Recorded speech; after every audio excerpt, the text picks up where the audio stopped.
Hey guys, welcome back to my channel Nirusha vlogs. Early morning 2 o'clock. ఇది present video అయితే కాదు, last month video. ఇది colocation కోసం నేను స్టార్ట్ అవుతున్న వీడియో అనమాట. ఆల్మోస్ట్ ఎయిర్పోర్ట్కి అయితే రీచ్ అయ్యాము. నాకైతే మస్తు టెన్షన్ అవుతుంది అసలు. ముందైతే ఫ్లైట్ జర్నీస్ చేశాను, కానీ సింగిల్గా ఇదే ఫస్ట్ టైం. నాకైతే టెన్షన్ అవుతుంది, ఎందుకంటే తెలిసిన వాళ్ళు ఎవరు లేరు, ప్రాజెక్ట్కి కొత్త కాబట్టి. సరే ఎలాగోలా ఫ్లైట్ టికెట్ అయితే తీసేసుకున్నాను. బోర్డింగ్ టైం ఏమో 3:50, కానీ ఇప్పుడేమో 3:15. సో ఇంకా హాఫ్ అన్ అవర్ అయితే నేను వెయిట్ చేయాలి. సో అలా కూర్చొని రిలాక్స్ అయ్యాను కొంచెం. సోలో ట్రావెలింగ్ అంటే చాలా ఇష్టం, అంతకు మించి భయం కూడా. ఎందుకు అంటే తెలియని ప్లేస్, లాంగ్వేజ్ రాదు, అసలు నేను హ్యాండిల్ చేస్తానా లేదా తెలియదు. నా హస్బెండ్ అంటే అసలు నేను కేర్ కూడా ఎందుకంటే మొత్తం ట్రావెలింగ్, లాంగ్వేజ్ అంతా తనే చూసుకుంటాడు. జస్ట్ నా షాపింగ్ ఎక్కడ చేయాలి, ప్లస్ డ్రెస్సెస్ ఇట్లాంటివి మాత్రమే నేను హ్యాండిల్ చేసుకుంటా. అలాంటిది ఇప్పుడు ఎక్కడికి వెళ్ళాలి అన్నది కూడా మొత్తం నేనే హ్యాండిల్ చేసుకోవాలి. ఫైనల్గా ఫ్లైట్ దగ్గరికి అయితే రీచ్ అయిపోయాం. మనకు కనిపిస్తున్నది ఇదే నేను ఎక్కబోయే ఫ్లైట్ అనమాట. ఫ్లైట్ ఏమో ఎంత పొడుగుంది. ఆ ఫ్లైట్ ఇన్సిడెంట్ అయినప్పటి నుంచి ఫ్లైట్ అంటే కూడా భయంగానే ఉంది నాకైతే. నాకు పబ్లిక్ ప్లేసెస్లో వీడియో రికార్డింగ్ అంటే చాలా భయం, ఎందుకంటే వాళ్ళు నన్ను చూసి జడ్జ్ చేసేస్తారేమో అన్న టెన్షన్ ఎక్కువ ఉంటుంది నాకు. అందుకే వీడియో రికార్డింగ్ చక్కగా చేయలేను. సరే ఏదో క్యాజువల్గా చేసేద్దాం అన్న ఫ్రీడమ్ అనిపించదు నాకు. ఫొటోస్ వరకు ఓకే, కానీ అదే వీడియో రికార్డింగ్స్ వరకు వస్తే అస్సలు నా వల్ల అవ్వదు. కానీ ఏదో ట్రై చేస్తున్నాను, సపోర్ట్ చేస్తారనే అనుకుంటున్నాను. నాకు వీడియో రికార్డింగ్ చేస్తున్నానే కానీ ఇంకో పక్క షివరింగ్ వస్తుంది. ఎందుకు అంటే ఫస్ట్ టైం సింగిల్గా వెళ్తున్నాను అనే ఫీలింగ్. నాకు పరిచయం ఉంటే కానీ ఎవరితో ఫ్రీగా మాట్లాడలేను. అలా అని పూర్తి ఇంట్రోవర్ట్ కాదు, అలా అని ఎక్స్ట్రోవర్ట్ కాదు, అటు ఇటు కాకుండా మధ్యలో ఉంటాను. ఫ్లైట్ అయితే స్పీడప్ అయిపోయింది, ఓ పక్క టెన్షన్ మొదలైంది. ఈ సౌండ్ మీరు కూడా ఎక్స్పీరియన్స్ చేయండి.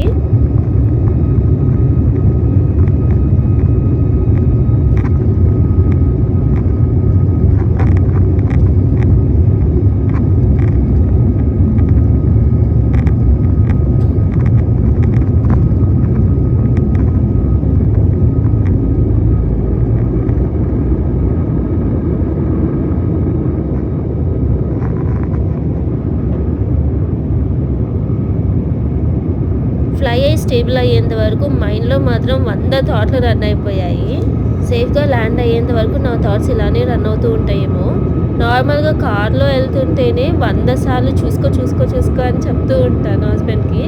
అలాంటిది ఫ్లైట్లో ఆ ఇన్సిడెంట్స్ అయినప్పటి నుంచి అస్సలు కామ్గా ఉండలేకపోతున్నా. నైట్ వ్యూ ఇదే నా ఫస్ట్ టైము, ఎందుకంటే ఎప్పుడు ఆఫ్టర్నూన్ ఫ్లైట్స్ అలానే తీసుకున్నాను.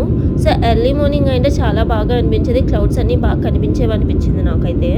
నా ఫ్లైట్ టికెట్తో పాటు ఒక స్నాక్స్ బ్యాగ్ కాంప్లిమెంటరీగా ఇచ్చారు.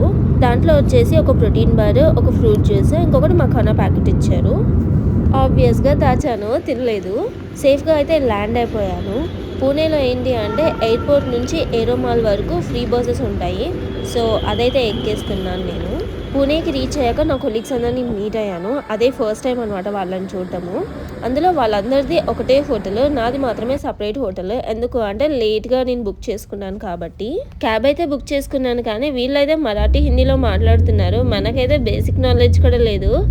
హిందీ కొంచెం హ్యాండిల్ చేయగలను, అర్థమవుతుంది, కానీ రిటర్న్లో మాట్లాడలేను. హైదరాబాద్లో ఉంటున్నాను మాటే, కానీ లాంగ్వేజ్ రాకపోతే ఎక్కడికి వెళ్ళలేమని ఇప్పుడే అర్థమవుతుంది నాకైతే. ఇంగ్లీష్లో మేనేజ్ చేద్దాము అంటే ప్రతి ఒక్కరికి ఇంగ్లీష్ రావాలని రూల్ ఏం లేదు కదా. ఓ పక్కేమో ఫుల్ నిద్ర వస్తుంది, నైట్ అంతా నిద్రపోలేదు. నేనేమో క్యాబ్లో ఉన్నాను, అసలుకే ప్లేస్ తెలీదు. అసలు ఏంట్రా బాబు ఇది నా పరిస్థితి అనిపించింది. నా హోటల్ చెక్-ఇన్ ఏమో 12 o'clock. ఇప్పుడు వాడు యాక్సెప్ట్ చేస్తాడో లేదో కూడా నాకు తెలియదు. అనుకున్నట్టే హోటల్ చెక్-ఇన్ అయితే చేయనివ్వలేదు. వాళ్ళైతే 12 వరకు అయితే వెయిట్ చేయమని చెప్పారు. ఫుల్ నిద్ర వస్తుంది. ఇప్పుడు 9 వరకు నేను ఏం చేయాలి? టైం ఏమో 6:30. నా వల్ల అయితే అస్సలు అవ్వట్లేదు, ఫుల్ నిద్ర ఉంది. సరే అని ఇంకా సోఫాలోనే పడుకున్నాను అలానే 1 hour. అందరికీ కాంప్లిమెంటరీ బ్రేక్ఫాస్ట్ అయితే ఉంది హోటల్లో, కానీ నా హోటల్ ఆ ఫెసిలిటీ కూడా లేదు. సో ఫుడ్ కూడా తినలే అనమాట ఈరోజు. కొంచెం ఫ్రెష్ అయ్యి ఆఫీస్కి అయితే స్టార్ట్ అయిపోయాను. 9 o'clockకి ఆఫీస్లో అయినా ఫుడ్ తిందామని. ఆఫీస్కి వచ్చాక అర్థమైంది మనకు క్యాఫ్టీరియా దొరకదని చెప్పి. ఈరోజు మనకి మార్నింగ్ ఉపవాసమే. అయితే హైదరాబాద్ లాగా ఒకటే టవర్లో ఉంటుంది అని అనుకున్నాను, కానీ ఇక్కడ ఒక్కొక్క టవర్లో ఒక్కొక్క ఫ్లోర్ ఉందన్నమాట. నార్మల్గా ఆఫీస్ ఒక టవర్లో ఉంటే నేను మాత్రం రాంగ్ టవర్కి వెళ్ళిపోయి వెయిట్ చేస్తూ ఉన్నాను అనమాట. కొత్త ప్లేస్కి వెళ్తే ఎంత స్ట్రగుల్ అవ్వాలి అని ఫస్ట్ టైం ఫీల్ అయ్యా.